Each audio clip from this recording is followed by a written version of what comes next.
Hi everybody, my name is Celeste. I'm a PhD student at the Atlas Institute at CU Boulder, working in the Creative Communities Research Group, and today I'm really excited to share a trailer for our paper revealing the tuning practices of creative learning experience designers.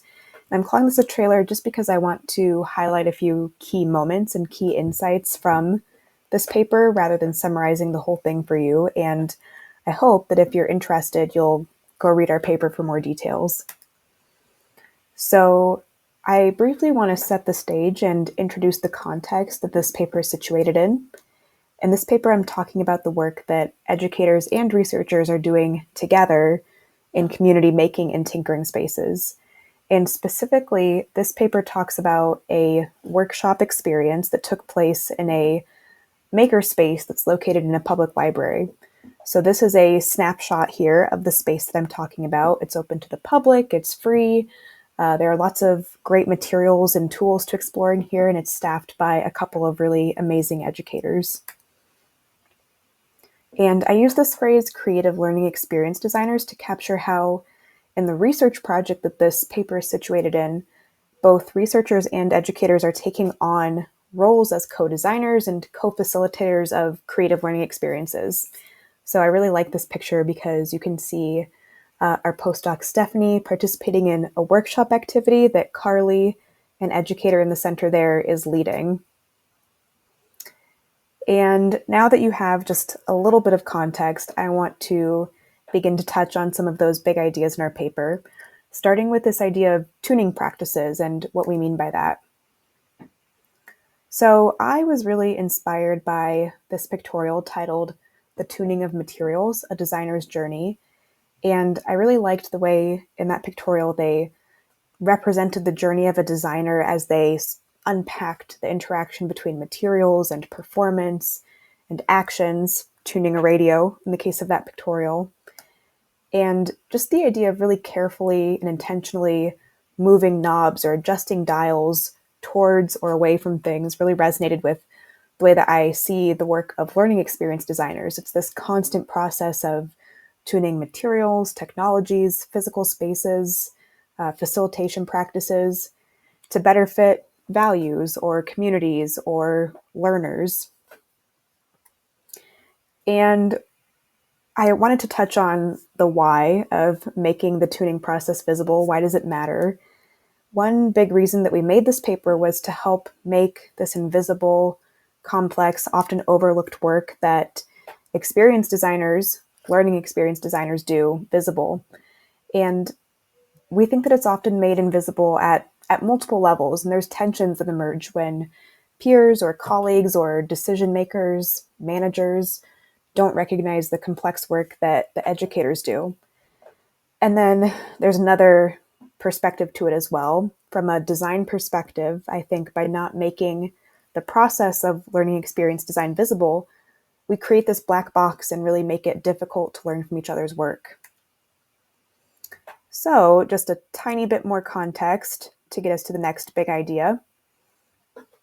In this paper, we make the tuning practices of a team of educators and researchers, including myself, visible as we designed this Art Machines workshop.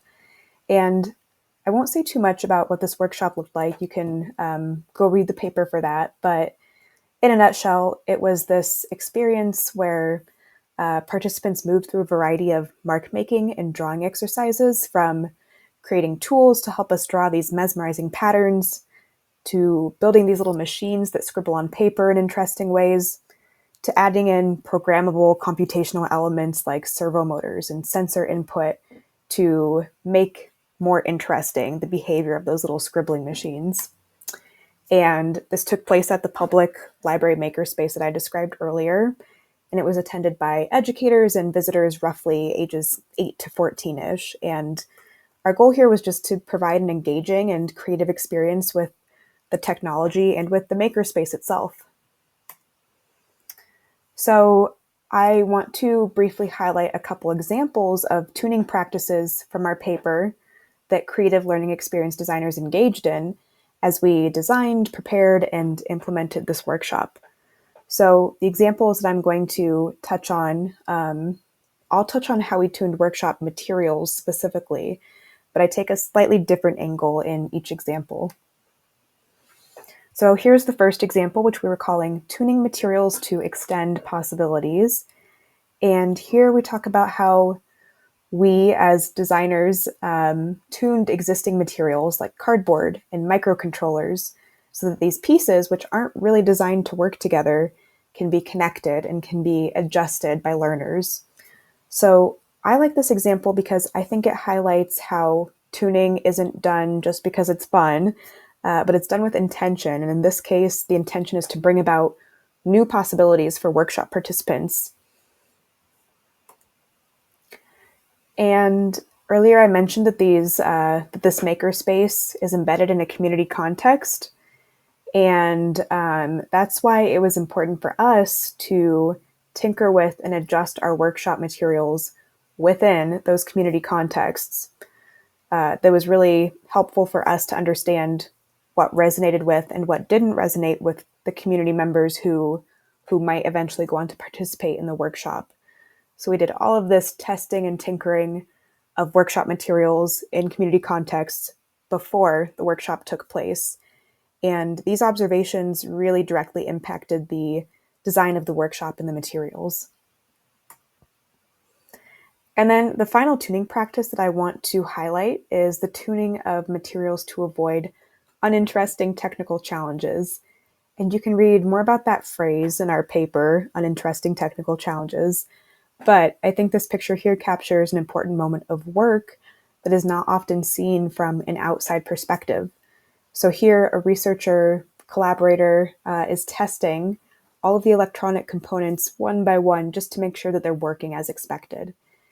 And this might seem like a small or very obvious move, but we think it's really important to call out those moves because these moments that seem so small can have a huge impact on the learning experience, both for learners and for educators.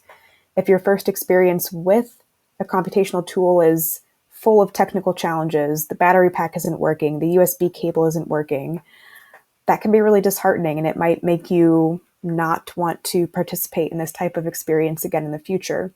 And that is just the opposite of what we're aiming for in this work. So finally, I just want to touch on very briefly a couple of points for discussion that we talk about in our paper.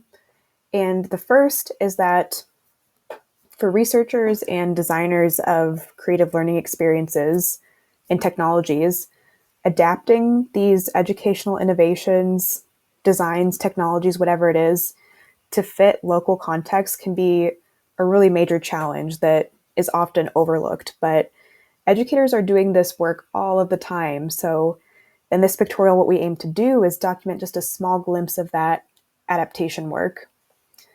But we think that there's more to do here and there's more to learn here.